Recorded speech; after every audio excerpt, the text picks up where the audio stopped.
Bismillahirrahmanirrahim. Assalamualaikum warahmatullahi wabarakatuh. Bagaimana kabarnya hari ini solih-solihah kelas 4 alif 4 ba dan 4 ta?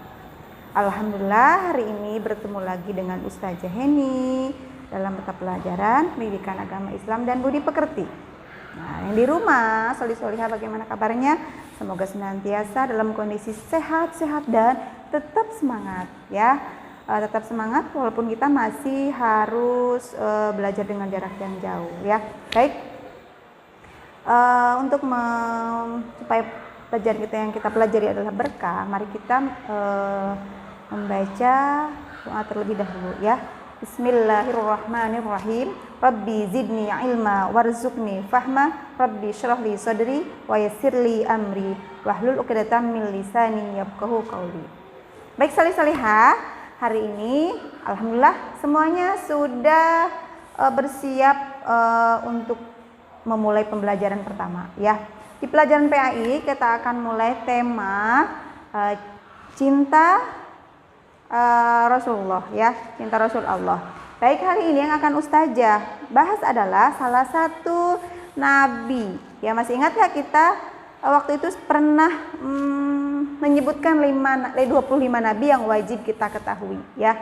Adam, Idris, Nuh dan Hud, Soleh, Ibrahim dan Lut, Ismail, Ishak dan Yakub, Yusuf, Ayub dan Su'aib, Musa, Harun, Dzulkifli, Daud, Sulaiman, Ilyas, Ilyasa, Yunus, Zakaria, Yahya, Isa, akhirnya Muhammad. Nah, baik, hari ini saya akan menyampaikan sedikit sirah tentang Nabi Ayub. Nabi yang keberapa? Ayo, Adam, Idris, Nuh, sama nanti silakan dihitung nabi yang keberapa ya Nabi Ayub ini ya. Nah, oke, kita sama-sama aja ya. Adam, Idris, Nuh, Hud, Soleh, Ibrahim, Lut, Ismail, Ishak, Yakub, Yusuf, Ayub ya. Adalah nabi yang ke-12 ya. Nabi Ayub ini adalah merupakan cucunya dari Nabi Ishak. Ayo, masih ingat nggak? Nabi Ishak itu putranya siapa? Ya, ini cucunya Nabi Ishak. Nabi Ishak itu bersaudara dengan Nabi Ismail ya. Berarti Nabi Ismail itu putranya siapa? Putra Nabi Ibrahim. Putra Nabi Ibrahim itu adalah Ishak dan ada Ismail ya. Kalau Ismail dari Umi Siti Hajar, kalau Ishak dari Siti Sarah ya. Baik, nah kita akan mencoba meneladani sifat-sifat yang dimiliki oleh Nabi Ayub ya. Yang pertama, perhatikan di sini adalah sifat yang dimiliki oleh Nabi Ayub. Ada sifat dermawan. Nabi Ayub adalah nabi yang sangat kaya raya, kekayaannya sangat banyak sekali ya. Nah, dengan kekayaannya ini beliau sangat dermawan. Dermawan itu apa? Suka memberikan sebagian rezekinya kepada orang-orang yang membutuhkan ya. Dermawan itu ya, nggak boleh pelit ya. Jadi memberikan rezekinya, memberikan hartanya kepada orang-orang yang sangat membutuhkannya ya. Dermawan ya. Nah, kita juga harus bersikap dermawan. Kalau kita memiliki sekecil apapun, kita harus berbagi dengan orang yang membutuhkan ya. Ya, kita mulai dari hal-hal yang paling kecil. Yang kedua adalah tidak sombong.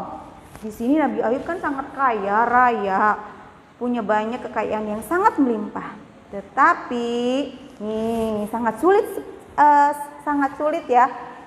Tapi bisa ya.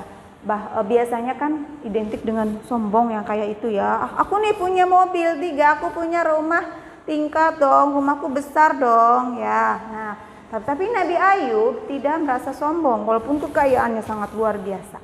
Dan kita juga harus seperti itu. Tidak boleh sombong karena sombong itu adalah sifatnya syaitan ya. Tidak sombong. Karena harta itu adalah titipan Allah, bukan punya kita. Hanya menitipkan sementara ya. Pandai bersyukur. Karena hartanya yang banyak, maka akan selalu bersyukur ya. Bersyukur itu disyukuri setiap hal. Tidak hanya bersyukur dengan harta yang banyak aja, tapi bersyukur kita selalu sehat, bersyukur kita masih bisa berteman dengan teman-teman, masih bisa belajar dengan gembira, itu harus disyukuri juga ya. Banyak sekali hal yang harus kita syukuri ya. Setiap hari kita bangun tidur, terlebih dahulu senantiasa bersyukur. Alhamdulillah saya masih bisa bangun dengan sehat dan masih bisa menikmati udara yang segar ya. Bersyukur dari hal-hal yang kecil. Taat beribadah tentunya semua perintah Allah dilaksanakannya tanpa kecuali taat perintah Allah. Nah, itu sifat-sifat Nabi Ayub yang harus kita contoh.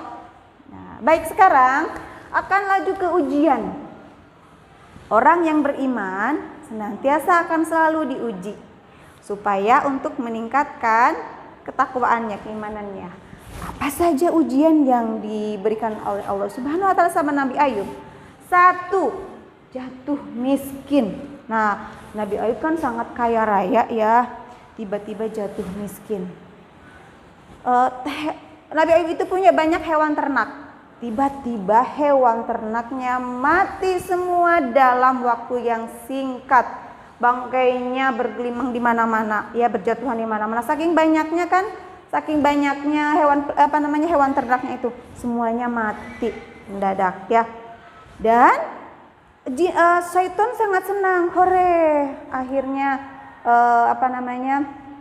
semoga nanti kalau misalkan Nabi Ayub ini sudah jatuh miskin, nanti dia akan sibuk mencari harta lagi, mencari harta benda, dan dia akan lupa ibadah. Berharap syaitan seperti itu ya, karena syaitan tidak suka dengan sifat-sifat yang dimiliki oleh Nabi Ayub tersebut, sehingga terus mengujinya agar Nabi Ayub ini lalai ya. Apakah Nabi Ayub merasa bersedih dengan jatuh miskin, dengan semua ternaknya mati? Tidak. Nabi Ayub tetap bersabar bahwa ini adalah ujian ya. Allah itu pasti akan menguji terhadap orang-orang yang beriman kepada Allah ya. Jadi diberi ujian itu adalah orang yang hebat ya. Yang kedua, berduka karena kematian anak-anaknya. Lagi-lagi diuji. Setan tidak suka dengan kesabaran yang dimiliki oleh Nabi Ayub, sehingga pada suatu malam itu ketika Nabi Ayub dengan anak-anaknya menempati rumah yang berbeda ya.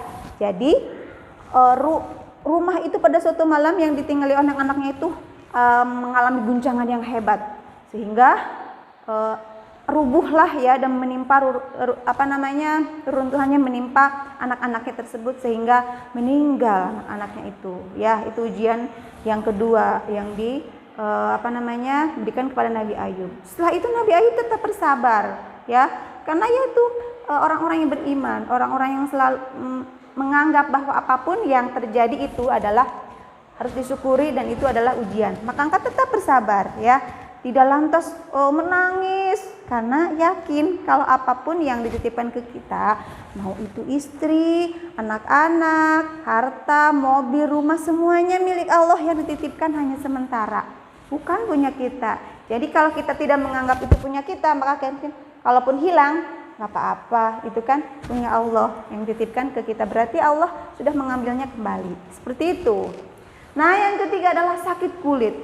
Lagi-lagi ujian Nabi Ayub itu menderita sakit kulit, bisul-bisul, gatal-gatal ya, sehingga memenuhi seluruh tubuhnya. Dan bayangkan ketika bisul itu kan satu-satu mulai keluar nanah-nanah sehingga menimbulkan rasa bau, sehingga orang yang lewat pun merasa jijik dan bau ya untuk mendekatinya ya. Nah, istrinya pun yang bernama Rahmah itu terus menangis, ya Allah sembuhkanlah gitu ya. Karena mungkin setiap hari melihat penderitaan yang dialami oleh suaminya itu Nabi Ayub, itu luar biasa perjuangannya ya. Coba kita bayangkan, kita sakit sedikit aja luka itu sudah uring-uringan, gimana nih kok nggak sembuh-sembuh ya. Masya Allah, ketika kita lihat perjuangan Nabi Ayub itu luar biasa di dalam bersabar ketika ditimpa penyakit kulit ya. Dan setelah itu apa yang terjadi? Nabi Ayub pun harus menerima ujian, ditinggalkan oleh istrinya yaitu Rahmah ya. Karena mungkin istrinya tadi tidak tahan dengan rasa bau, dengan penyakit kulit yang diderita oleh Nabi Ayub ya. Itu ujian yang selanjutnya, ditinggal oleh istrinya. Nah, Nabi Ayub terus berdoa kepada Allah, ya Allah sembuhkanlah. Sehingga lihat ada satu ayat di sini yang menyebutkan Bismillahirrahmanirrahim. Urgud birijlik hadza mughtasalun baridu wa syarab. Hentakan kakimu, kata Allah. Ini untuk diminum dan untuk mandi dan untuk diminum. Ya, jadi ketika menghentakkan kakinya sesuai perintah Allah, maka dari bumi itu muncul air yang sangat segar. Kemudian sama Nabi Ayub dipakai untuk mandi dan untuk minum. Biiznillah, dengan izin Allah, sehingga sembuhlah penyakit yang diderita oleh Nabi Ayub. Nah, baik hikmah yang harus kita pelajari dari sirah Nabi Ayub ini. Yang pertama adalah sabar dalam melaksanakan perintah Allah. Untuk kita apa? Ketika ada tugas atau apapun yang diberikan ustazah, kita harus selalu bersabar. Insya Allah dengan bersabar itu senantiasa tidak akan merasa terbebani ya. Terus bersabar karena Allah sangat sayang orang-orang yang sabar ya. Yang kedua, sabar dalam menjauhi larangan. Larangan misalnya apa? Nah, ketika ulangan tidak boleh melihat buku. Ya kita harus sabar. Ya nggak bisa. Coba. Jadi kita menerapkan perilaku jujur di sini ya. Misalkan ketika sekolah tidak boleh bolos sekolah, itu kan larangan ya. Kita sabar dalam menjauhi larangan. Sabar dalam menerima musibah. Nah, seperti tadi ujian itu ternyata bukan hanya sekedar sesuatu hal yang misalkan kelaparan yang membuat kita sedih, tapi ujian tadi berupa harta benda juga ya. Ketika kita misalkan punya mobil mewah, punya rumah mewah, sebetulnya kita lagi diuji sama Allah. Apakah kita akan merasa sombong atau tidak bersyukur? Ya, justru ujian yang sangat berbahaya adalah ujian kenikmatan, karena kita tidak merasa diuji mungkin ya. Nah, di situ sebetulnya diuji sama Allah. Apakah kita akan menjadi orang yang tetap baik hati, rendah hati, atau menjadi orang yang sombong? Kalau orang menjadi yang sombong berarti sudah menjadi temannya syaitan ya. Nah, sabar ketika mendapat nikmat. Tadi ya, ketika kita nikmat harta, nikmat sehat, itu kata nggak sabar itu harus kita syukuri ya. Jadi seperti itu ya. Jadi sabar itu tidak hanya di dalam menerima suatu ujian yang tidak hanya dalam bentuk musibah aja, tapi kenikmatan-kenikmatan itu termasuk ujian ya. Baik, insyaallah ini sedikit sirah yang saya sampaikan hari ini. Mudah-mudahan kita bisa mengambil ibrohnya atau meneladani dari sifat-sifat yang dimiliki oleh Nabi Ayub tersebut ya.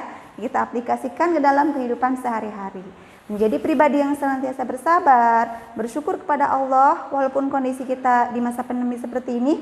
Kita tetap bersyukur karena kita tetap sehat, kita tetap semangat ya, masih belajar di rumah. Dan jangan lupa tetap berdoa agar kondisi ini cepat berlalu. Hanya ini aja, kita akhiri dengan baca hamdalah dan doa khatamil majlis. Subhanakallahumma wa bihamdika asyhadu an la ilaha illa anta astaghfiruka wa atubu ilaik. Assalamualaikum warahmatullahi wabarakatuh.